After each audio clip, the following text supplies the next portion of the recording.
That's us, man. Exactly. So Words to live by. I love that so much. Welcome to Third Side.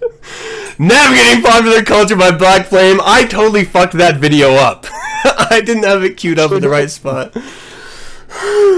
You'll have to excuse me. Here, let me try it. No, I'm not going to try it again. That was a Wonka quote. Entirely, I don't know, coincidental.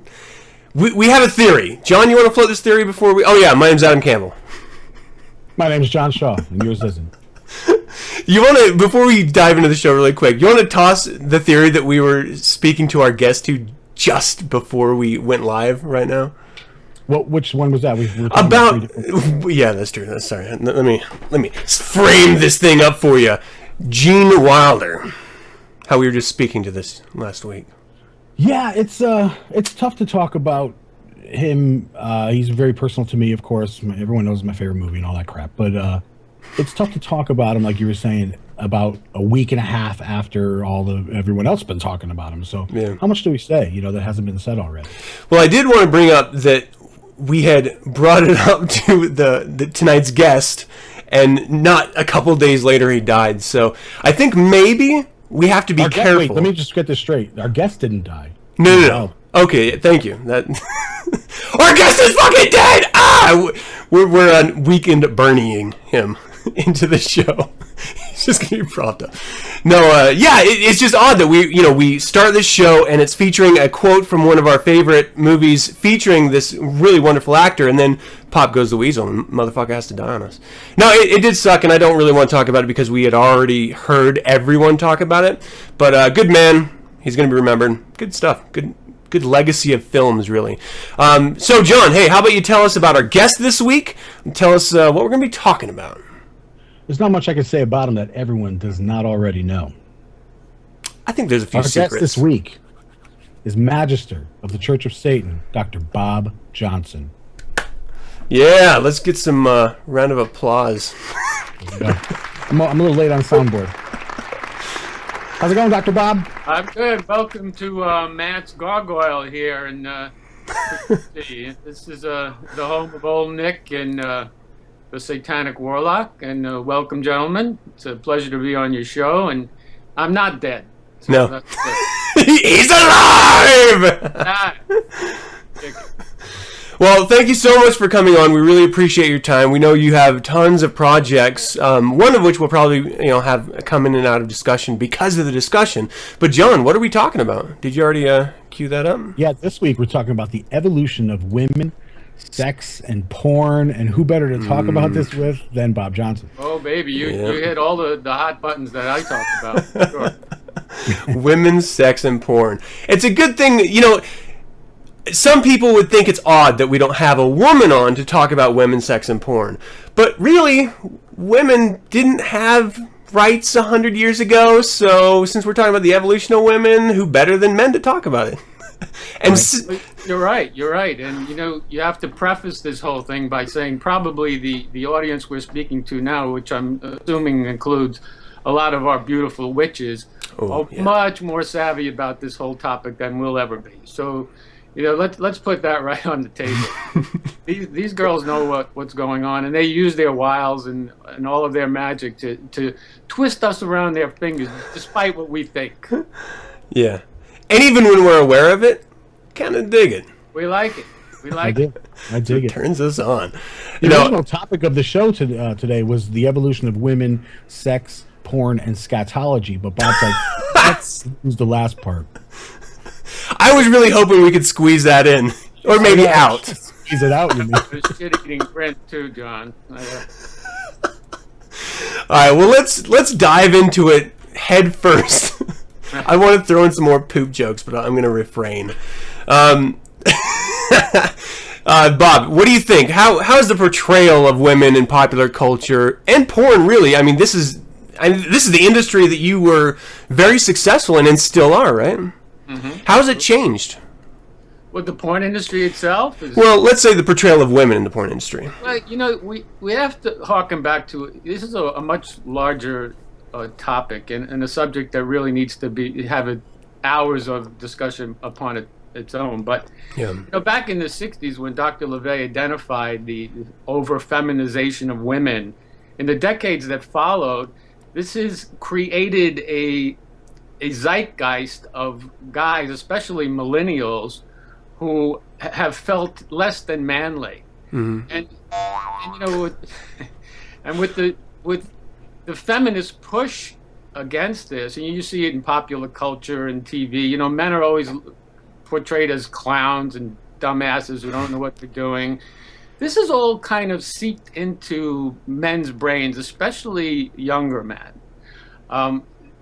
It really gave rise to the whole PUA, the pickup artist phenomena that's been around for the last 10, 15 years, where men are dying for information on how to act with women, how to date women, how to score with women. Why is there this dearth of innate knowledge that men are supposed to have?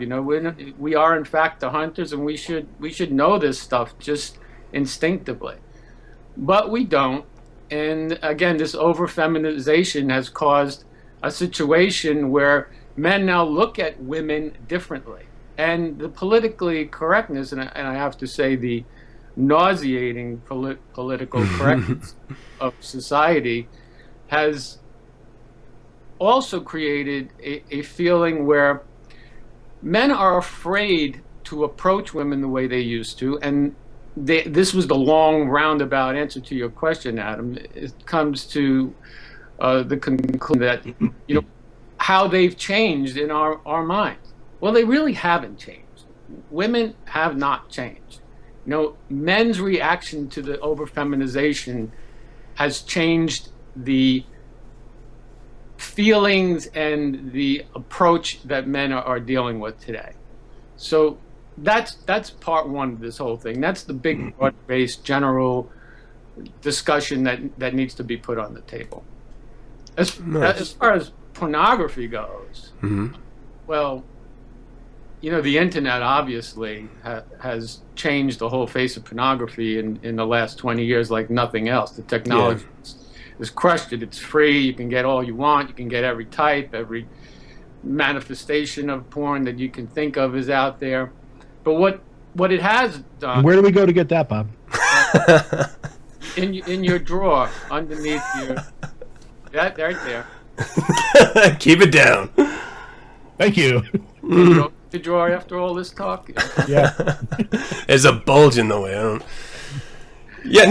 I want to go back really quick, if I can, to the fact that you just said women haven't changed. Do you think their sensibilities have changed? Because there was really an era where, I don't know if you want to refer to it as like a Victorian moral compass for the culture at the time that perpetuated even 100 years ago, that women needed to be subdued and quiet, and you had naughty photographs, but it certainly wasn't common for women to pose in those, and just go in high school, for example, when you're a kid, there's always that girl that's pointed out as a slut because maybe she hung out with the boys more than the other girls. There's definitely a sensibility, the connection that women have in society to portraying themselves sexually, that I think it has really changed, right? I mean, it's much more... Oh, is it just the pervasiveness of it? It's not changed. I mean, it's just the cosmetics have changed. I mean, women are still portray themselves as being sexy, regardless of the societal mores. And that changes over decades. And I've been around enough decades to see it change from one thing to another to another to another. Right. Let me backtrack a little bit and reconnect this whole idea of feminization of men with pornography, because it has far-reaching effect. Okay.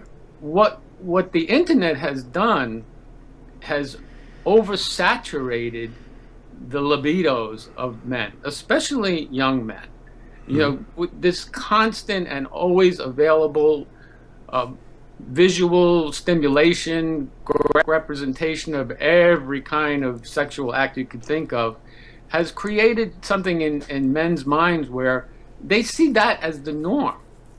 And frankly, they don't get turned on much anymore by real physical contact unless it's playing into one of those particular fantasies. You take, for example, there's an article in Vanity Fair about Tinder and how easy it is to hook up nowadays. Well, that's also, and men in their 20s, because of this, are experiencing erectile dysfunction. I mean, this is unheard of men in their 20s, 20, 30 years ago. It just happened. So it's a combination of things that's happening in society now. Yeah. That is, and I went back to your original question about the overall effects. Did I get off track there a bit? I probably did. No, I dig it. It's a conversation. Yeah. I think it's an interesting, because it's a real effect that's happening nowadays. I mean, I just heard a survey that was done in Japan that cited Japanese men are not interested in physical relationships because all they need, it's too much of a hassle. You gotta find a girl, then you gotta find a girl that likes you, and then you gotta take her out and do this dance so that she'll sleep with you, and it's just so much work. When if you just log on for 20 minutes, you're good to go a couple times. So what's the, why would you put so much time and energy into something when if it's not a big part of your life, why do it? Just because society used to say so? I mean, it's going to affect everything from economy. It's going to affect future social security. It's going to affect just population moving forward. That's an interesting. John, what do you think about that? Men not wanting to have relationships and sex as much. I don't get it. It doesn't make any sense to me. That's the fun part about it. A physical touch of something tangible there. Everyone touches themselves, but that's not as fun. I don't understand what the Japanese are talking about. But then again, we've never understood the Japanese. They speak real. I mean, there's no American English coming out of their mouths. I don't get it. And they can't drive. But they can't drive and they have no sex drive. I don't know what it is. The whole porn hentai thing is absolutely blowing up. It's one of the biggest things there is, and that's even once removed from regular porn. Now it's cartoons, animated porn that they're getting on. Not even a real woman. I know why this is dangerous. Besides the fact that it's stupid and dangerous, it affects. And I talk about this in my book, The Satanic Warlock, which will be out soon and not by Halloween time. Sweet message. Shameless plug, huh? Is that this is making men so passive and so devoid of any type of real confidence because they're not interacting with women like they should be. They should be out there hunting constantly. And that will build confidence. And that confidence shows through, and then, frankly, they get laid that way. Yeah. So the danger of sitting behind your screen like we are now, three losers. I got the girls chained up in the back. Yeah. I have one there. See, look. See yeah. The wall. She comes to life. Hold on, let me. Yeah. So, problem in a. Oh yeah, look at that. I think. I want to touch on something you said before, Bob. You said that over the years, how we've looked at women have changed, and I agree. I used to look at women like this when I was young. Look at them like this. Honestly, I'll ask you a question. Over the years, has your method for seducing women changed as well? Yes and no. I mean, everything is age related, so that's one situation. You're dealing with women of different age groups. Part and parcel of the pickup movement has been something called the neg, where these guys use a derogatory remark or something that's not flattering to put a woman off guard and make her want you better. But that's so under 20 oriented. It's dangerous for anybody over 30 to use it. But that's just an illustration of. Hey, baby, those tits are hitting the floor. Yeah, well, You look kind of fat in them jeans. Yeah, well, the theory is, well, I got to show him that I'm better than that, and then he'll like me. Well, it doesn't work with anyone. But what I was driving at, what was your question again? Have your methods for seducing women changed? Yeah, the seduction techniques are definitely generational. And what you would do in your 20s or 30s and 40s is different from your 50s and 60s and 70s and so on and so forth. So in answer to your question, my particular methods, yeah, man, you ain't getting those secrets for free. You got to read the book. Can I PayPal you? Oh, okay. You got to read the book. And even in the Satanic Warlock, they're not all there. It's just really a primer on the secret art. We've got somebody in our chat room, Lorcan, who said women have changed. Now they actually want an orgasm. They rightfully should. Yeah. I mean, any guy who's not making it happen better check himself, and fast. Well, you had mentioned something earlier that I think is really important, especially to what we're speaking to now, is that it's important for men to continually go out on the hunt. And that's how you refine your skills. I mean, you look at any professional basketball player or football player or artist or musician, and they're not born with this innate knowledge in how to be successful at that activity. They fail. And they fail a lot. And without that opportunity of failure and turning it around the next encounter and turning it into a success, well, you're never going to learn these techniques that you're speaking to. So yeah, we can open up tomes like Satanic Warlock and get some really great primer material. But what's great for one man doesn't always work for the next. And the only way you're going to know that is if you're out there failing. And I think what you started to say early on when you were talking about the feminization of just masculinity itself, is that we're primed to be coddled instead of, like, it's okay if you're afraid, dear, let me hold you here, rather than putting yourself out there. My stepdad would say, oh, you're hurt? Well, go walk it off. You're going to get better. You have to get back out there, get up on your feet. If you're failing, you have to try again. It doesn't matter if you don't want to do it. You made a commitment to go do it. Whereas a mother, or my mother specifically, I don't want to project, would be like, well, it's okay. You can just, stay doing what you're doing. You don't have to meet your commitments, or you don't have to go out and try again. And that's poisonous to masculinity, I think. Well, right, and that's a cascading effect that's involved there, because the more you go out, the more you try, the more you fail, the more you will succeed. And in the popular, I mentioned that there's a theory about 10,000 hours, that to be expert in anything, you have to have 10,000 hours of practice. But getting back to that, the more you succeed, the more you try, that will build your confidence. Your confidence then is the key to further seduction, because if there's anything, and maybe if there are women in the chat room, they might disagree with this, but if there's anything that's sexy about a man, despite his looks, his money, his power, is his confidence. He has to be confident in his own skin, has to know what he wants, and he has to know what he's good at. Those things transcend everything else and make him a major in the world. Mm-hmm. I think that goes the other way as well. I mean, there's nothing worse than meeting a woman, in my opinion, that has no idea how to come. Like, if she can't orgasm, if she doesn't know how to do it, that drives me fucking crazy. I don't want to, okay, I'm going to hold your hand, and I'm going to walk you through it, and I'm going to spend the time to make sure that you get what you want.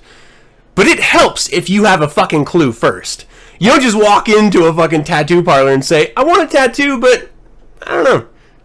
Let's see what happens. No, you have to fucking know what you want. And the same thing with sex. You have to know.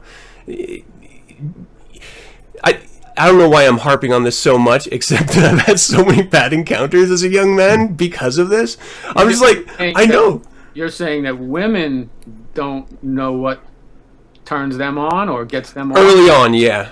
Early on, I think so. Well, they might too. They might know, but sometimes they're embarrassed. Yeah, problem too. They feel weird for telling you what they like. There's some things that are out there some people consider taboo or naughty, too naughty to mention, and things like that. And sex has become pretty weird for women and men to communicate the things that they like because they don't want to be thought of as some kind of sexual deviant. Well, you got to talk about it. Yeah. You're in bed with a woman. You're talking about it. Does this turn you on? Did I hit the right spot? A lot of guys don't even know where the clitoris is. What's a clitoris? Wait, is that a real thing? It's a myth. No.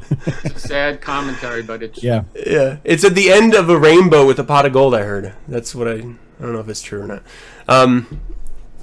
It's so sad. Well, let me ask you guys, and I want all of us to respond on this because I think it's interesting how everyone has different tastes in things, or maybe the same. Ideal female body type. Bob, what's your ideal female body type, and has it changed as you've grown? Ideal would probably be a woman on the tall side, usually a brunette, dark eyes, dark hair. I hope my wife is listening. That's you, baby. I swear. long-limbed. That's the usual, but that's not precluded me from being attracted to other women, of course. Yeah.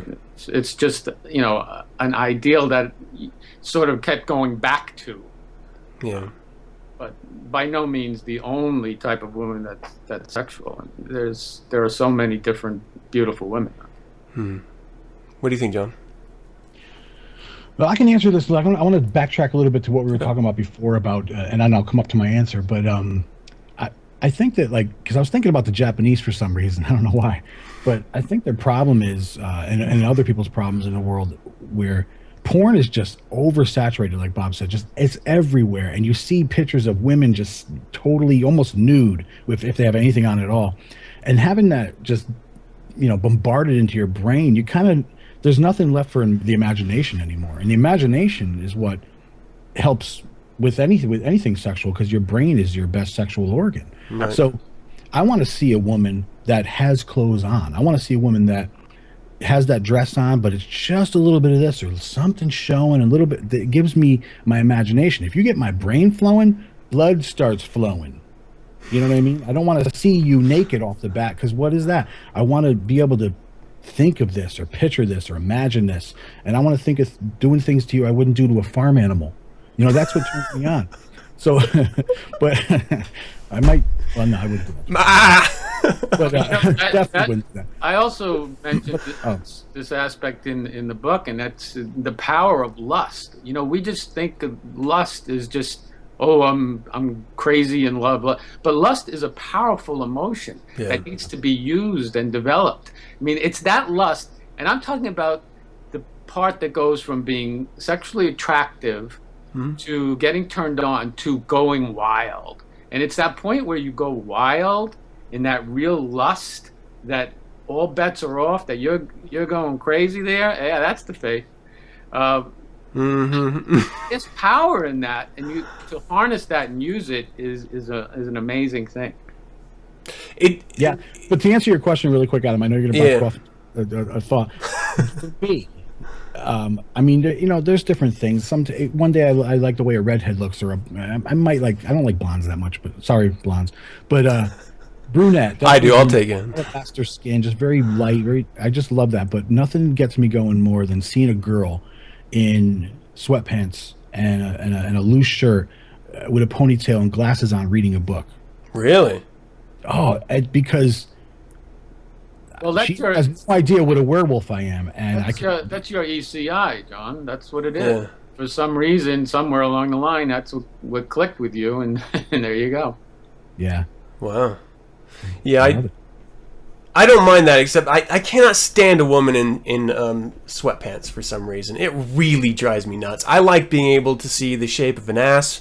I like to be able to see the thickness of a thigh. That shit turns me on. I love that. So, for me... Well, you see that when you rip the sweatpants off, because they're cheap. They're at Walmart for $6.99. Right, that's true. I like seeing... And you both touched on this briefly as well, where we are able, and this is something that I think we just naturally evolve into as men, to see the beauty in every woman. There's always something, whether it's the way their cheekbone curves or the way their hip moves out from their waist, or whatever it is, a neckline. There's something that you can find in every single woman that, at least for me, is enough to get me going. Being able to recognize that beauty. Yeah, I'm sorry to interrupt you. No, you're good. That brought up, I was speaking to Ron Jeremy, porn star. Ron Yeah. Jeremy, Oh, who? Yeah. who's not the best looking guy in the world. I met him. Ugh. Yeah. And I asked him once, I was doing an interview for a magazine I was working for, and I asked him, how do you get turned on by so many different types of women? And some, he was having sex with 65-year-old women at the time, and midgets, and all kinds of. Yeah. I said, how do you do that? And that's exactly what he said, Adam. He said, there is something beautiful about every woman, and he focused on that particular thing, and that got him on. So Yeah, it's incredibly important to be able to be, and here's the other thing is that we had done pulling back the screens here really quick for the viewers, and first of all, thanks everyone for such a wonderful discussion in the chat room. We're going to be going back to some of those questions here in just a minute. But pulling back the curtains of the process of the show, we were doing a video test last week, and we had discussed I have to stop digressing because I fucking lost my fucking train of thought. God damn it. Did you sprain part in her? I totally. Well, let's. You know what? Let's go. Let's just cut. Well, let me finish on my female body type then, and maybe it'll come back to me, and I'll just shout it out like a fucking crazy person. So I like a voluptuous woman. I mean, I want to be able to see like a body. Like, I work with a lot of women that I can just look at them and I can say, oh, well, she's beautiful because of physically beautiful. I mean, there's other kinds, but she's physically beautiful because of this trait or that element or this, dress or whatever it is, how it falls on her form. I cannot get behind a woman that doesn't have shape. Like, if it's like a 12-year-old boy, that's not attractive to me. I have to have like hips, thighs, ass, calves, arms, breasts, something, so that it doesn't just look like a stick. Like, she has to be breathing sometimes, not all the time. That's an ECI thing. Just dead people. I have to have some curve of something, to let me know that it's actually a woman and not a man. There is another element that transcends body, and as men, we're just so visually oriented. That takes the cake in most cases. Yeah. But there is something else, and that's energy. A woman has particular amount of energy, and we talked about this lust point a little bit before. If a woman goes past that and is a dirty girl, a real dirty girl, that is such a turn on, I'll tell you. Especially if you've been with, a lot of women. When you find that girl, that's marry her. Yeah, yeah, right. Exactly. No, I dig that a lot. I like what Adrian said. Damn, girl, this is some nice elbows. If that's all you got going for you is elbows, you're pretty fucked.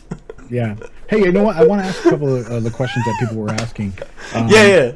Laura says, where does Bob see the future of the porn industry, and could virtual reality play a part? Well, hi, Laura. Well, actually, you hit it right on the nose. Virtual reality. Hit it right on the digital cock.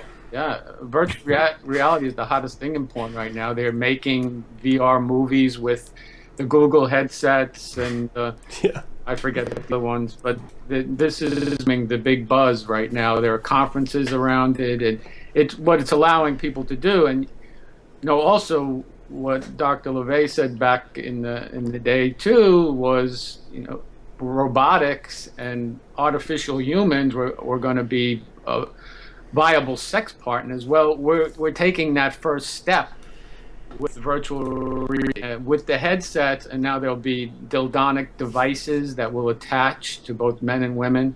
Well, already John's got one attached right now. Yeah, there are already apps. I mean, mobile apps where you could, attach to a woman's panties and just text her an orgasm. But getting back to your question, the future of porn is definitely virtual reality.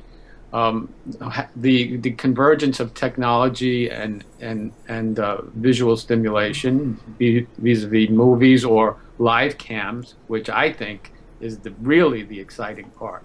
Like this. Yeah. So, Yeah. so Seth in the chat room, that definitely answers your question there. He asked pretty much about what Dr. LeVay said about artificial companions and how online porn has taken a part of that role. But Lorcan asked, Bob, do you find it healthy for married couples to make home porn videos? Absolutely. Absolutely. It could be fun. It's a turn on. Just don't let it out of your sight. You can always mail it to info@thirdsidenetwork.com. I like amateur stuff. It's a great turn on, and you have to, women unfortunately sometimes become very body conscious, especially when they're being filmed. 99% of the women out there are not porn stars, so they can't compare themselves to that standard. They're real live girls, and we love them that way. So, yeah, make that movie. Show your girl, your wife, how much you adore her in that movie, and play it and to turn you on and make it happen. It's crazy important to make sure, and this is what I was getting to earlier that I forgot about, to make sure you let your women know constantly that you think that they're beautiful, because before they start asking you. Yeah, and it's probably too late if they're asking you. That's right. You have to.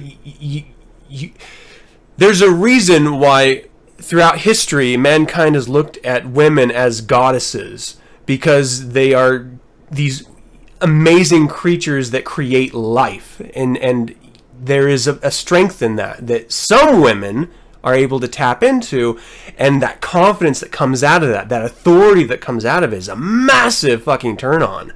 So I think you always have to make sure and reinforce them. I mean, especially if you've ever been with a pregnant woman, man, I'm not diminishing what it takes to be pregnant and have a baby, but having to deal with that shit is pretty fucking hard too. You have to constantly tell them how great they are, how beautiful they are. You're glowing, baby. I love you so much, and the sex is pretty fucking awesome too. So, Bob, I have a thing. You know how they say art imitates life? Mm-hmm. And I believe life imitates art. I got a question. Do you think porn has changed sex, or has sex changed porn? Well, I don't think sex has changed at all. And porn has affected sex, as I mentioned before. It's desensitized a lot of men to what's turning them on. They're confusing porn with reality. So I think it's affected sex that way. But sex itself will always be. I mean, it's the prime motivator other than survival. Yeah. I think porn... Oh, I'm sorry, go ahead. Did that answer your question, John? I don't know. Oh, yeah, definitely. I think porn definitely has changed. I mean, looking back to when the early porn that I was watching in the 70s, it's dramatic. It's much more aggressive now.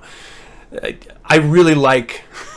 I kind of miss the old 70s porn, because just turning on to any porn website and it's like aggressive women spitting on you and just attacking you, and I'm just not really down with that. What do you guys think about that? It's porn changing. It's gone as far as it could possibly go, I think.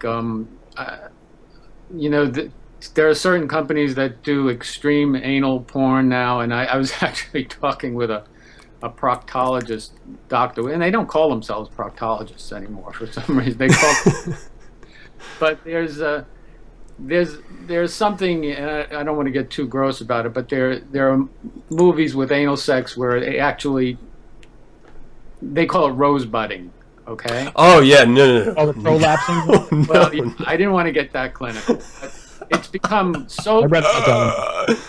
It's become so common, and I was speaking with this proctologist about it, and, these poor girls are going to have such physical problems when down the line. It's just unfathomable. Yeah. They can't do that to yourself. So, porn has gone to the limit. I don't know what else can be done. Of course, nothing illegal, but I don't know what else can be done that's not already been done. Mm. It's wild. I can think of a couple of things. I do really think that we need to pull back the reins on that, I hold on a second, gentlemen. Pandora's box, that'll never happen. Yeah. You're not Yeah. going to change. It's always going to be out on the internet. As you know, everything is there forever. So Absolutely. that's- John, can I have you take over really quick? I have a bit of an emergency popping up real quick. Scatology? Yeah. Okay. I can't change the scene. Don't put it just on me. He's got the control of the scene, so we can't even see Bob now. Great. Thanks, Adam. That's great. Look at my mug. No, let's go to the chat room because there's some questions that we have, but I wanted to hit the chat room up really quick. Lorgan said, I've heard some women consider watching porn a form of cheating. So what are your thoughts about that? And sorry we can't see you because Adam changed the scene. Yeah, some women do. They don't want to share their There we go. their fantasy, the desire for a man, for their mate to have a desire for anyone else. But it's not realistic because everyone fantasizes. Everyone, despite how much you're in love or there's nothing wrong with your primary partner, everyone fantasizes at some time about things that perhaps they're not getting in their relationship, or maybe they use it as a bridge to get them somewhere else in your relationship, or just to turn you on a little bit more. So there's nothing wrong with it. It's not cheating. And I hate that word because I don't even know what it means anymore. I've spoken to many women about the whole concept of what cheating is in the digital age. And almost all agree it's not so much about watching porn or talking with another woman or even having coffee with another woman as much as the sharing secrets or sharing part of your life with that person or that person sharing with you. That's what women don't like. They don't like the emotional connection. It's even gone as far as, and I have a theory about, extramarital affairs and things like that. And, there's the European situation, for lack of a better term. Even now it's changing a bit, but 20, 30 years ago, the divorce rate in Europe was 2%, and in the United States it was 50%. And why that was, and why that is to an extent now, is because men had mistresses, because most men are dogs, like it or not, agree with it or not, most men are dogs. And women had their lovers. So men would have their mistresses, women would have their lovers, but it never affected the nuclear family. They never discussed it. The family always came first. The primary relationship always came first. So it was an accepted way of life. The Judeo-Christian influence in America changed that so much. The original Sharia law. Right. It became, oh my God, that can't happen. You're with one person forever, and that's the only person you ever be attracted to.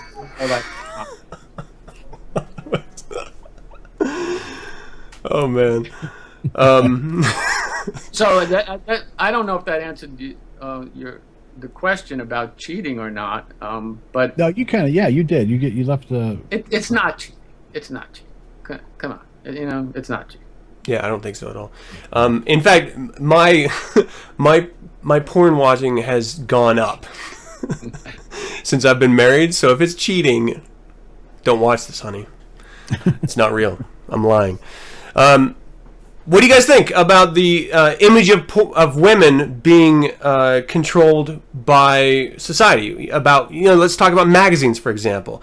What do you think about magazines defining what a beautiful woman should look like? Well, Cosmo says you're fat. I ain't down with that. That's just a function of the fashion industry. That's all that is.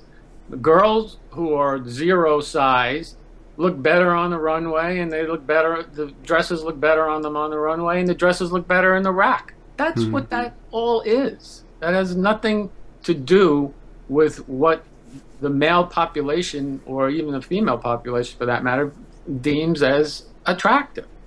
Look back historically, the sex sirens, Marilyn Monroe and all of the others were not size zeros. Not at all. Very few. Sophia Loren, of course. It's just a fashion thing, and it shouldn't be taken literally. Yeah. It drives me crazy. Like, I don't like that, especially now that I have a daughter, I'm hyper aware of this, where you have news racks in a grocery store, for example, and glamour magazines posted everywhere, and my daughter looking at that like, oh, well, that's what I have to look like in order to be beautiful. And I think that's poisonous. That's a horrible... If you just reinforce your own natural attributes, that's beautiful. Like, you don't... I don't... And I'm in the advertising industry, and I'm saying it's shitty what we do. You know what else, Adam? Popular culture dictates to us, even outside of magazines. Take, for example, how hip-hop music has influenced what women are supposed to look at. Big-ass Kim Kardashians, asses have become everything. Yeah. If you don't have a big ass, you're not attractive, and that's a direct result of the hip-hop influence on society. It's not bad if you like big asses, and it's good for girls who aren't, tiny, skinny girls. Yeah. I've seen the cover of a magazine. I don't remember what magazine it was, but I've seen the girl with a dress that kind of went around her, and her sides were showing. I saw her ribs. I didn't want to take her out or take it to the bed. I mean, take it to the bedroom. I wanted to take her out for ribs. Yeah. If I can see your ribs, you need more ribs. Yeah, I want to see your ribs. You need to eat them ribs. Yeah. So the other thing is, in photography, as you may or may not know, the thinner you are, the better you photograph. It's just the way it is, unless you have some super lighting experts who you're dealing with. Right. Yeah, I mean, and it's just as you said. A lot of it is, well, this style of a dress just looks better looking like it's on a clothes rack, that's what these women are. They're moving clothes racks. All right, so what about let's do a really bad role reversal here. And for women trying to attract men, what is a piece of advice that you can give them that you think would help? Well, as Satanists, we must adhere to the ECI. Right. If you can zero in on what that guy's ECI is, besides the fact that you're smart witches who will stroke our egos, tell and us other things, stroke other things. If you can zero in on what that particular thing is that turned them on, yeah. If you just, all you girls in sweatpants now, send a note to John. All pictures to John at thirdsidetnetwork.com. That will do. If there's an initial attraction, if you feel that chemistry, that green light going on, then it's tell him how great he is. We're suckers for that stuff. Oh, you're so great, you do this, you laugh. That's true. It's the same old crap that's been around for hundreds of years. Oh, they flick their hair, they laugh at your jokes, they tell you. I've never done this before. Yeah. Yeah. You're a dirty boy. Yeah? So aggressive, man. Yeah, I mean, it's true. I mean, all you have to do is just reinforce what they want to hear, and if you listen to any guy long enough, he's gonna tell you what he wants to hear. And if you're a guy and you're not letting him know, that's on you. I mean, really, you're the bad one there. Do you have any advice, John? Anything that you think women could benefit from? Feed into the ego. A lot of guys fall for that. But women know that. I'm not telling them anything new. They know that. They've been doing it for centuries. Women actually control this world. It's a woman's world. Right. Yeah, they know what they're doing.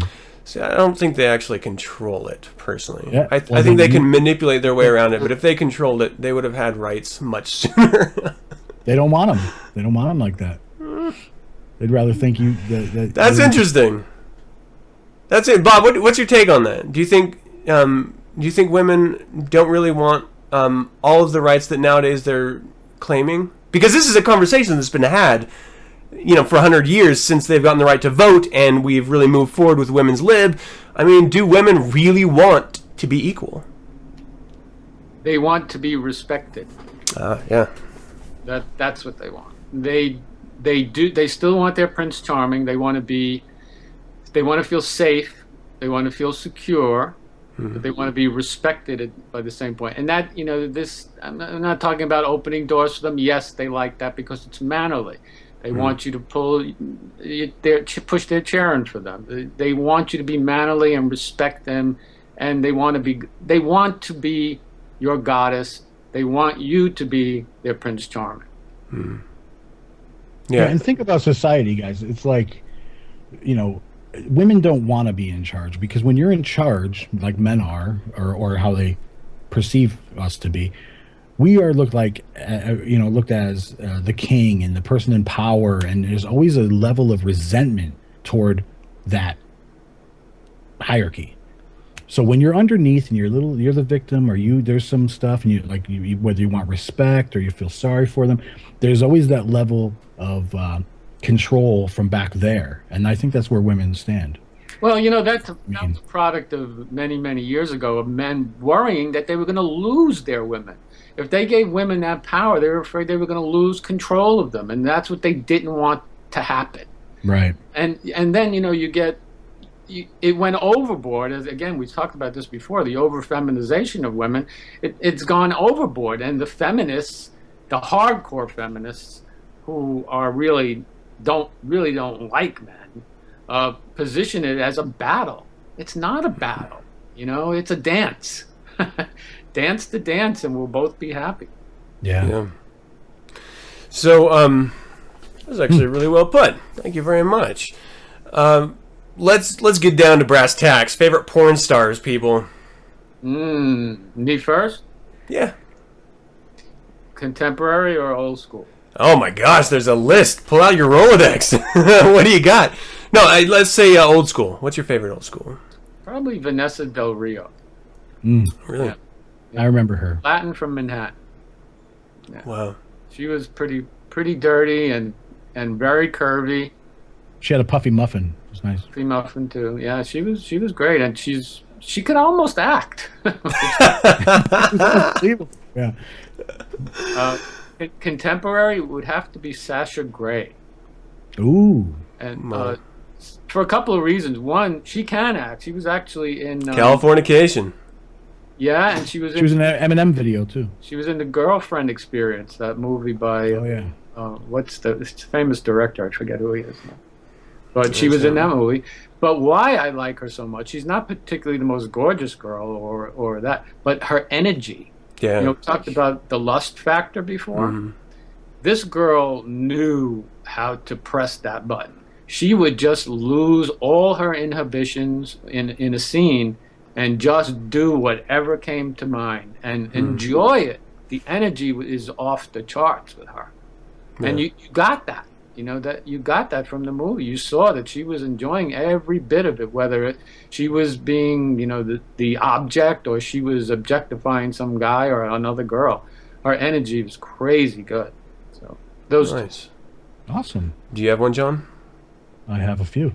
I guess old school for me was Marilyn Chambers. It was the first porn I've ever seen was Insatiable, and whoa, that was awesome. She's just she's very talented, Bob, you know what I'm talking about. Oh. And then but contemporary, it's a tie. It's between Belladonna and Gina Michaels. Both good. Yeah.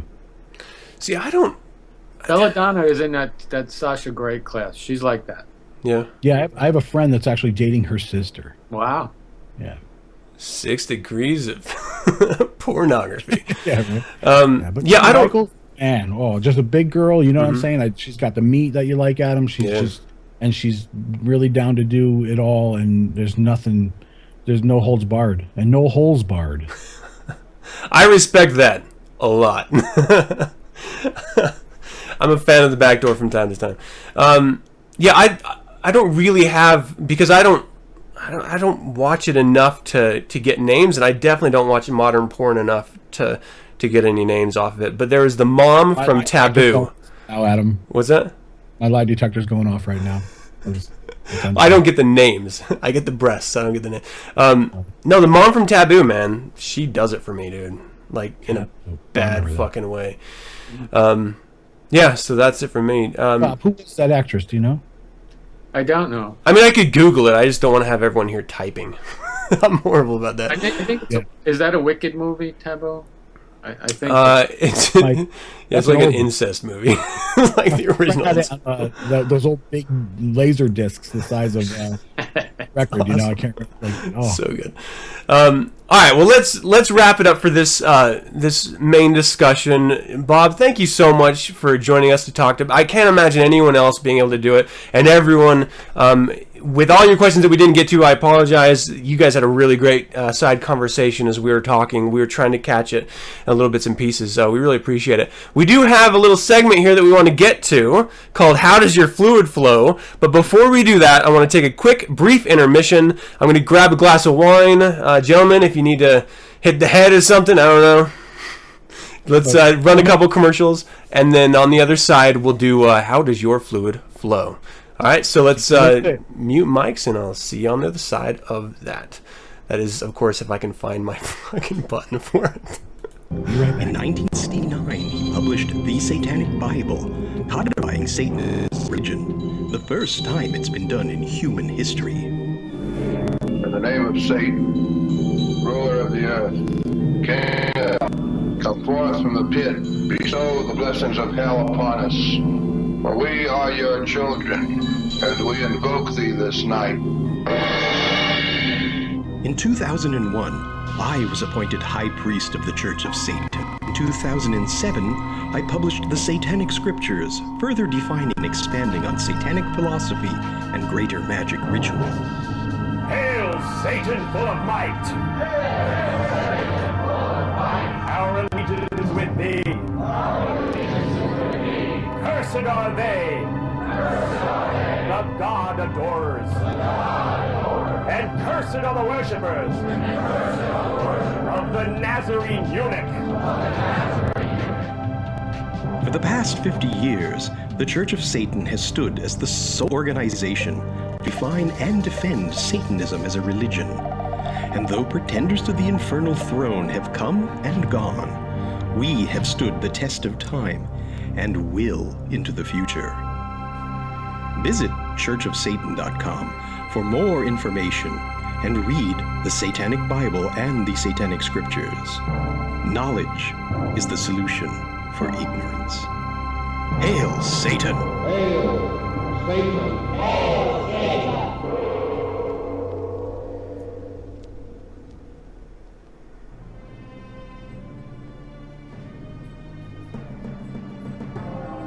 9 Cents Podcast ran weekly from 46 Anno Satanas to 51 Anno Satanas. It not only defined the greater satanic conversation in its time, it remains the standard to beat among satanic podcasts online. It featured 9 different contributor segments crafted by the most authoritative Satanists out there. Though the podcast has ended its life cycle, you can listen to every episode whenever you want online at the 9 Cents Podcast Archive. Each year of weekly audio episodes are available for free, as well as the 4 annual specials offered in both audio and video formats. Visit 9centspodcast.com today and discover the invaluable satanic wit and wisdom contained therein for yourself.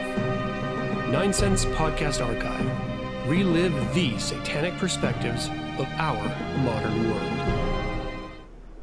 Hey, I'm actually bringing back Satanists on Satanic Cinema. We're going to actually live stream once a month. While we're watching it, we're going to be riffing, we're going to be sharing wit and wisdom based around Satanism and the actual satanic content of the show. I want to talk to you a little bit about the gentlemen that are going to be joining me. First up, we've got Cameron. Hey, eyes up here, big boy. He's a professional tattoo artist. He's a good friend. He's more of a Star Wars geek than I am. It's that connection that bonds us. Next up is Joe Jackson.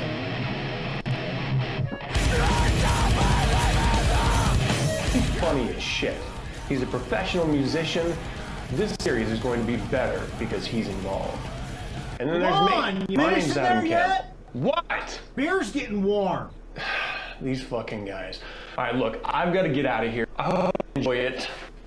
I know we're going to have a lot of fun.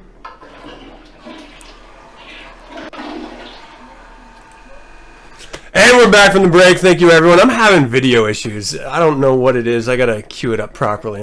I'm failing at my job. Damn it. Welcome back to the show. Third side here. We're talking about how does your fluid flow. So this segment, if you've been watching the 3 episodes we've had so far, you just spit across the room. I don't know if you saw it. We have a brand new segment for each episode. That won't always happen. We're going to double back on some, episodes from here, from time to time. But right now, how does your fluid flow? The basic idea of this is each of us are going to tell you something that turned us on that we didn't necessarily expect would turn us on. So let's start with our guest, Bob. How does your fluid flow? I had to put my smart glasses on to pick up this one. Here's a little story for you. Back, I would say in the late 90s, mid 90s, when I was with High Society magazine, we had gone down to a Caribbean island to do some shoots. I don't even remember where it was. It may have been Jamaica. It may have been some other island. But yeah, man. We decided that we were going to shoot some girls outdoors. And what we did was, instead of just putting them outdoors and shooting them on the beach, which we did and became known as the naked people on the beach, we decided we were going to put them on scooters and ride them through the town topless. We were following behind them and we were shooting them topless. So we had about 9 girls in a sort of a formation of boobies on scooters, riding around this little town. Yeah. Lo and behold, we stopped at a traffic light, one of the few in the town, that was directly across from a Baptist church. And they were just letting out for their Sunday services at about 1 p.m. A lot of big black women in hats and guys in white suits and red ties. And here they have 9 girls with their top up. That's 18 boobies, friend. 18 boobies. They started throwing rocks. They started throwing rocks at the girls. What? Yeah. What the fuck? Started throwing rocks, screaming at us. You are going to. Get behind me, Satan. You're going to hell. The power of Christ compels you. All the brimstone shit. Now the girls are all going crazy trying to get away, and they're riding up on the lawn of the church. They're knocking over the statues. Where is this video? It's the best. It's the best. But that whole scenario turned those girls on like, I won't tell you. So that's awesome. Lots of partying going on after that, my friends. Hell yeah. that would get my fluid flowing for sure. John, do you have anything that gets your fluid flowing?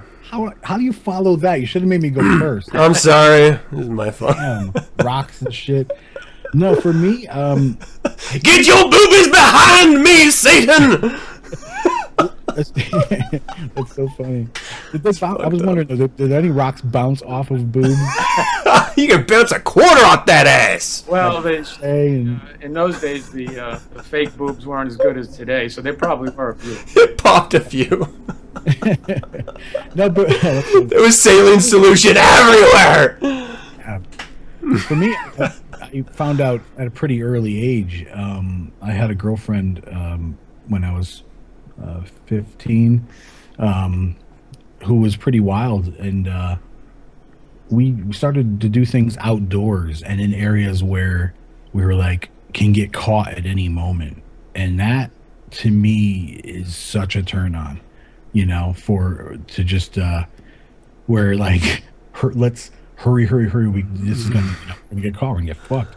And I think that's what did it for me. Is that why you were fucking in my garden? Dude, when you came and visited? That rabbit was asking for it. No, but so I mean, that's cool. I like that too. Like, if I can get away with a good quickie, let's do it. You know? Well, and you're almost forced to at that age too. I mean, unless you're crazy lucky and you don't have parents that are like invasive of your privacy, like you have to just drive to the end of a street, hope no one comes back, and just make it happen. My wife and I did that. My now wife did that a lot when we were younger. Like she would, right before she would drop me off to work, we'd go to this little lookout spot that was just right above where I worked, and we would be messing around. And every once in a while, you get a car coming up, and they're just slowly driving by, checking out Adam Penis, Shauna Boobies. What are you gonna do? You know, I mean, it happens. Yeah, that's awesome. How about for you, Adam? What does it for you? Okay. Mine was informed by a teacher. So when I was a young man in high school, I don't know, maybe like a junior or something, I worked as a janitor at an elementary school. So I just, after everyone left, I would, vacuum and, stuff like that, work on the yard or whatever they needed. But there was a teacher that would stay late, and she could have been maybe 25-ish, 27-ish. But she looked really young, and she was, your typical, I live in Utah, and so she looked like your typical Mormon girl, dress and everything. Well, I was cleaning the floor, and I had to pick something up, and it was at the end of the classroom, so I saw her. She just did this like slow Sharon Stone, knee over knee, crossing her legs, and I got a hint of the stocking that stopped mid-thigh, and that little vision, that was all I needed. It serves me to this day. It is in my vault. And it was so incredibly sexy. It wasn't that she was particularly attractive, and the environment sucked. I was fucking, doing shitty work at the time, but that, like, you would never think that she would be wearing these thigh highs with the little lacy top on them. God damn it. Oh. Guys, I'm going to switch cameras. John, start talking. I got to rub one out real quick. That's funny. Adam, though, someone said, because you were talking about the movie Taboo earlier, they said, isn't her name Kay Parker? Yeah, that's an old one. I'll have to Google it. I really don't know her name. Yeah. I loved it. I absolutely adored it. I don't know, but I remember the movie. All right. Well, that's how's your fluid flow. Any other interesting things you guys want to talk about that had turned you on you didn't expect? There are just too many, Adam. Yeah. There are just too many. We'll be here all damn night. It's true. It's true. Well, we've hit our mark anyway of time. I want to thank everyone for tuning in live. It's always a lot of fun, and the interaction is fucking fantastic. Thank you all for spending your Sundays with us. I don't expect you to do it on Game of Thrones season, but I appreciate it now anyway.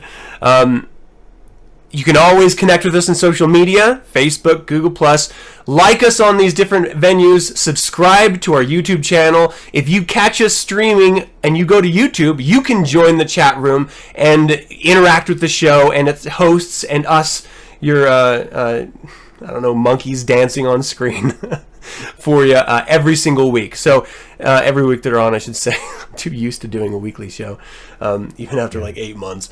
First and third Sunday of every week. If you want to know specific show times, specific topics, you're going to have to tune in to find out the topic and the guest, but we're going to tell you a week in advance every show. Subscribe to our mailing list. You can find the link on any of our social media sites, or just visit the website, thirdsidenetwork.com. If you want to advertise with us, John, how can they do that? Just go to the website, and we've got information on how to advertise with us, and it must be good. Don't send us shit. It's true. We have already talked to a number of people about quality. We just want to make sure it's up to bar, and that's it. Just make it professional looking is all we're asking. Make it sound professional. You always want to present yourself in the best light anyway. Well, that's going to do it. Till next time, keep that inner fire burning, people. What about Bob's his Willy Wonka quote? Let's do that before we sign up. I have a Willy Wonka quote now. I will tell you, I have to thank you guys. I mean, you both have to be congratulated. You're exemplary warlocks who've done something that's really amazing. The buzz about this is getting crazy good. It takes a lot of work. I know what this stuff is, and you guys are providing a service to the Satanic community and the world. We're outreaching farther than the boundaries of Satanism, for sure. Oh, yeah. We're across the pond just in the chat room right now. So absolutely. And again, thank you so much. I enjoyed it very much. It's a hoot. It's always a pleasure. And I'm going to shamelessly say, Satanic Warlock, the book, is coming out soon. There are not too many copies of the first 666 printing left, so grab them up. It's Get them while you can. Get them while you can. But thank you again. I appreciate it, gentlemen. It was our pleasure. Thank you. Yeah, totally our pleasure. Thank you for the kind words too.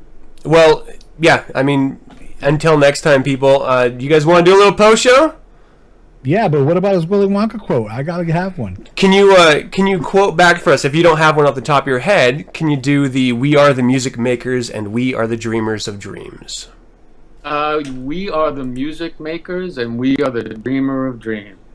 Yeah, awesome. Thank you for that. I've got to be quicker on my scene changes. I'm trying to work out. All right, so everyone, let's do a little post-show magic. That's really all it is. You want to do a little music? Let's do a dance show, post-show dance show. That's a post-show dance show. All right, I've switched to wine, everyone, so it's gonna get crazy up in here. I made poop on camera again. I was really questioning whether I should do that for that Satanist and Satanic Cinema spot. And like, will people understand that I'm sitting on the toilet throughout the whole thing? Should I like wipe with toilet paper? Should I like run a faucet afterward? I didn't know how far I wanted to go with it, but I definitely wanted it. Like, there's a long form of that one. That was like a minute. I have like a 2.5, 3 minute version. that like it goes into Cameron actually saying, why does he always do that? It's like he's Lyndon Johnson. And like, they didn't understand what that meant when I first brought it up, and I don't know if everyone does, but he used to bring like a power move, man. He would bring people into the toilet with him, the president, and like have meetings on while he was pooping. How hardcore is that? That's a power move. Yeah, so I wanted to steal his thunder, steal his pooping a little bit. His methodology, I don't know. All right, so this post show, we don't have a lot to talk about. There are a couple notes I want to hit. Last week, John created the Dignado. This didn't exist until John coined the Dignado, I should say. He didn't actually create a Dignado. I'm going to actually pull this up. I should have had this prepared ahead of time, but because I'm a fucking idiot, apparently, I didn't. So let me see if I can find. I reached out to one Josh Latta from Ladaland, and he created a Dignado for us. So everyone can let me know if you can see the Dignado. I was gonna color it. I was gonna color it and get like these nice little purple heads and like fleshy colored balls and stuff. And I don't know, sometime in the future. I think I'm gonna make this my visual avatar for a while. But I really appreciated that. It's good black and white, Adam. I think it's like dreamland. Yeah, he's pretty badass, Josh Latta. For all of you out there, if you haven't gotten an avatar from Josh Latta, he does these wonderful cartoon illustrations. You should go check out ladaland.com. Thank you, Josh, so much. Wait, leave it a second. Because, okay. Because I know that Josh let me know he modeled those penises after the Japanese guys that actually removed. Those are pretty tiny, guy. It's true. It's true. We got to get Dignado going. I like what James said right there. I wonder if we can get Dignado trending. Everyone needs a Dignado. That's what it was. Yeah, so Dignado was pretty awesome. We really do appreciate you guys tuning in, but it is really important that if you want this show to grow the way that we are going to force it to grow, we can actually benefit from your help, and that means you like us in our different social media areas, you subscribe to our channel, and you share the information. But even more important sometimes, especially for search engines, is the ratings and reviews. These are incredibly important to really reach out to an audience that isn't aware of us yet, that might also find value, that hopefully you do in this. So definitely give us a rating or review, whether you find us on Stitcher or YouTube or Facebook or Google+, wherever it is. We really do appreciate it if you can. And it doesn't always have to be good. Of course, we prefer it to be good. But honesty is, in my opinion, the best policy, even though it's fucking a stupid saying. I'm playing with a rubber band. I don't know why I'm doing that. And don't throw rocks at us, because we might get fucking horny. It's true. It'll bounce right off my titties, and I will get going. That's just how I roll. Hey, can we talk about copycats really quick? Before we do, oh, okay. I think that you and I need to agree publicly right now, make an oath, that you and I are both going to get that Dick NATO tattooed on our bodies. No fucking way. I'll do it, you pussy. I'm gonna get a fucking Dick NATO tattooed on me. No way. Oh, that reminds me. So I used to be a scratcher when I was in the. And for those of you who don't know, a scratcher is a tattoo artist who's not really a tattoo artist. They were never formally trained. They just picked up a machine and started tattooing people. When I was in the army, I had. I've always drawn. I've always been an artist, and a couple of my friends wanted me to actually ink them, and I've never done it before. I've had people who have been out of jail, and they like this was jailhouse. It was a Walkman motor with a G string of a guitar sharpened on a stone and some Indian ink. So it hurt like a fucking bitch. But that was my first like jail, and then I had like 3 6s. I got to find out where the camera is on my finger, where it was the same dude, same needle, same method. Hurt like a motherfucker. But so I wasn't unfamiliar with tattooing, so I just sort of took it into my own hands. But one thing that I would do, the point of this, is that if there was a fill-in of black space on the tattoo that I was doing, I'd always draw a dick. And then take a picture and then show the people. I say, this is what's on you forever. Ha ha ha. And it just became a thing that I did. I dicked people like on a regular basis. So, yeah. Dick NATO. I don't. No, I don't. You want a Dick NATO tattoo? We can hook it up. My body is too sacred, Adam, to mar with your filthy ink. Your poisonous ink. Oh man, do you have any tattoos, John? That you? I know you have a bunch. Do you have any that you're less than thrilled about?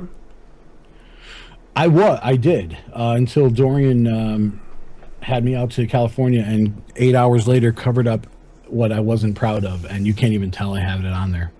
It's really cool. Both arms were covered up. So give the good folks watching a sneak peek of what he did. You want to see it? Yeah, pull those guns out, man.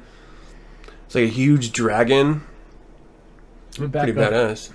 Yeah, I can't move right. All right, you're good. There you go. There you go. Tuck your Peter away. We don't want to see that. It is. Can you see it? Oh. Yeah. It was. I got this one. Wow. All Dorian Gray. Huge, man. That's crazy good. Yep. Wait, he tattoos? I got a little tiny little thing. Yeah, on my your penis. ankle. We already talked about it. Oh, I'm sorry. Kanji. Little Japanese things. They said it meant no. Bob, what are you doing? He's gun show. I tattooed a muscle on my arm. It's right there. I see it. It looks so realistic. You're really good at that. It's really good. Yeah, no, I got a bunch that I'm not so thrilled about, but yeah, that's cool. All right, so let's talk about copycats. This is something when I did 9 cents. Yeah, people think this shit is so easy. Like all you have to do is talk into a mic and there are no other factors. Everyone will just tune in and everyone will listen. Everyone will love it. Holy fuck, not so. This shit takes work. Like you have to have the fucking personality for it. You have to have. I had people send me these. They're not really audition tapes because they weren't sending it to me to be on the show, but they would send it to me so that I would hear what their show was, seeing if I would promote it or something.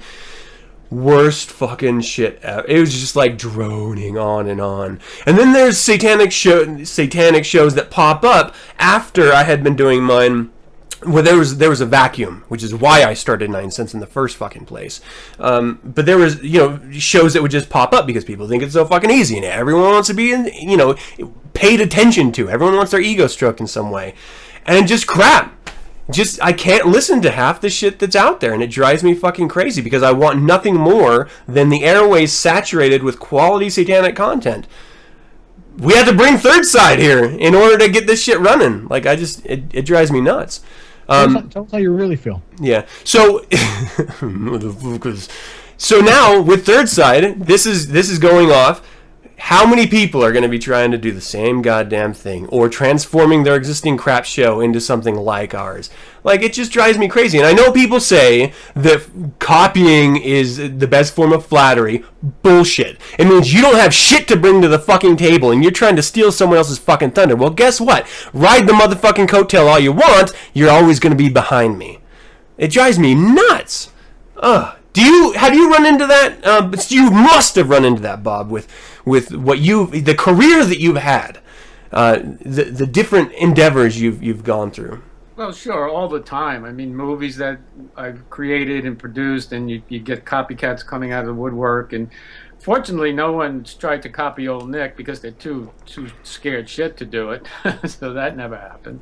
You know, and a lot of people are just afraid of the S word in the real world.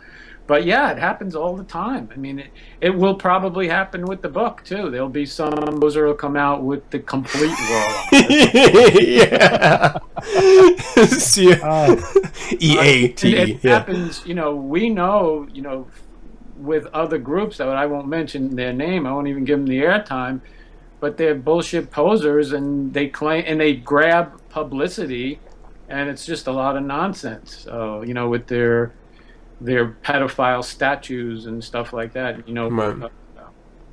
Yeah, you know, absolutely. It's everywhere. I mean, John, you have a successful audio podcast. You've got Satanist, which, again, vacuum of content. You create this company in order to create these really wonderful, one-of-a-kind objects to Satanists all over the world. Have you run across pretenders to the throne trying to steal what you're, the thunder that you're creating? Of course. Does it bug you as much as it bugs me? It doesn't bug me because the thing is, I make jewelry and products for Satanists. Yeah. So when you get the pretenders out there and the people that are bashing the COS, yet they're trying to make these jewelry, satanic jewelry, and there's people that buy it, they deserve that crap. You know what I mean? Because if they were real Satanists, they would know where to go. They would go to the COS endorsed place, and that's the truth. So they can have that crap. You know, I make my jewelry for Satanists. Nice. And it's beautiful stuff. Thank you. Yeah, I dig it. And we're going to be having a Satanist commercial here soon, right? Right, Mar? Yeah. She's on the leg. So we'll answer in about 5 minutes. All right. I don't know. Anything else you guys want to riff on while we're in the post show? Or are you good? I just want to thank Bob for coming on. I really, I value his intellect and his experience with women and porn and sex and men and warlocks, and I just anything that comes out of his mouth is pure gold. We haven't even touched on Old Nick Magazine for this too. Like, Old Nick Magazine's amazing. I love this thing. Thank you, gentlemen. I really so appreciate that. That's so really nice of you to say. It's very flattering, and you know, I do it for all of us too, and I want us all to rise up to where we should be as warlocks and gentlemen and Satanists. So you know, all the excellence will flow up as we continue to do things together and support each other. Yep. Yeah. Raise your own bar. Raise your bars, everyone. Definitely. Do. I think it was Harry S. Truman. I think I could be wrong. He said something of if people when they feel that they're successful, they've reached the limit of their success. I couldn't remember who said it though. Might have been him. Cool. I was listening to a discussion the other day that was talking about how in order to really be successful in life, you have to be so critical that you're just never quite capable of reaching your personal best. And I think that drive, that personal drive of feeling like it's just not good enough. I know between John and I in creating this show and the different iterations and different communications we had in the lead up to it, we were constantly like, hey, what do you think of this? Just not good enough, man. And like, all right, let's go back to the drawing table. And we come back with something new. Or, you know, we messed around with tons of backdrops, with versions of logos, with audio drops. I mean, the entire video production processes. Like you have to be discerning, and I can safely say that I don't think myself, and I don't think John is 100% happy either. But that's what's going to make this better. That's what's going to drive us harder to make it better. That's what I've seen. Oh, I'm sorry. Go ahead. You must use your failures. Yeah. Every failure is just a learning experience. You got to do that. And it's the same thing as heartbreak. You know, everyone has had their heart broken, but you use that heartbreak to vault you into a better situation next time, because even if you have your heart broken, for some reason that person loved you, so that you have some value there. Use that value. You know? Use it as a learning experience. Hell yeah. And drink wine. A lot of it. And nominate wine. Adam, what are you drinking right now? Vino. This is Malbec. I've got a wonderful cab salve called Tributus. It's amazing, guys. You got to try it. It's from Napa Valley. Yeah. You know, this is another thing. I listen to a winemaking podcast from time to time, and they said that it's only like 2% of Napa Valley wines are from Napa Valley grapes, because our the environment's changing so swiftly. The climate's moving up to Washington for the best grape growing climates, and Napa Valley is like just going the way of the dodo. So whether you personally believe in climate change or not, it's changing for whatever reason you want to put on it, and wine is moving north. So it's just an interesting. Monterey must be really good now. Then I don't. Maybe that's one north. He doesn't know where Monterey. Yeah, I'm from Utah. I know where Provo is. I go to Monterey. La da da. Do you consider yourself an aficionado of anything like cigars or something, Bob? Oh, cigars, absolutely. I mean, whiskeys or. My drink of choice is Jack Daniel's. Really? Yeah, that's my drink of choice. And cigars, of course, Padrones are my favorites always. Either the Aniversarios or just the regular everyday Padrones. I enjoy very much. A cigar is a whole thing. Mm-hmm. It's an indulgence. Yeah. It's you have to sit down and really. It helps think. And actually, cigars give you a little bit of a buzz too. A lot of people won't admit it, but they actually do. So there's something in that tobacco weed, that's good for you. It's the mouth buzz that I love a lot too. I get that first. At your party, Bob. What? Do you remember which one that was? I think that was a Warlock. Okay. Yes. There's a brand called Warlock, which is pretty good. Yeah, it's good. Yeah. Yeah. I dig a cigar from time to time, but because I have asthma, I have to really moderate my intake of anything like that. I used to smoke, and I still I love the smell of cigarette smoke. I just love it. And so cigars are sort of like a treat that I'll have from time to time. But yeah, my main vice is definitely wine. I make beer, I make wine, but for some reason... I love wine myself. I mean, I particularly... I'm not a dry wine guy. I mean, most people like dry wines, but I like a nice Merlot, usually. Yeah. And I'm not drinking Merlot. I have 2 bottles of wine that Adam made here at my house. All right. And we tasted it at his place. Amazing. And I'm not just saying that, dude. Thanks, man. I would have told you if it sucked, you know that. Yeah. But it's really good. It's actually really good. Slap some labels on that, baby. Sell it. I should. I just have such small quantities. Oh, you better hold on to that shit. Don't give it away. Hey, one bottle left. $9,000. 9,000. It'll be 666 million. Yeah. All right. Well, let's go down the show. Thanks, everyone, for tuning in. I really appreciate it. I'm going to figure out how to turn off this stream. I always fuck this up every time. Stay classic Satanism. Nice.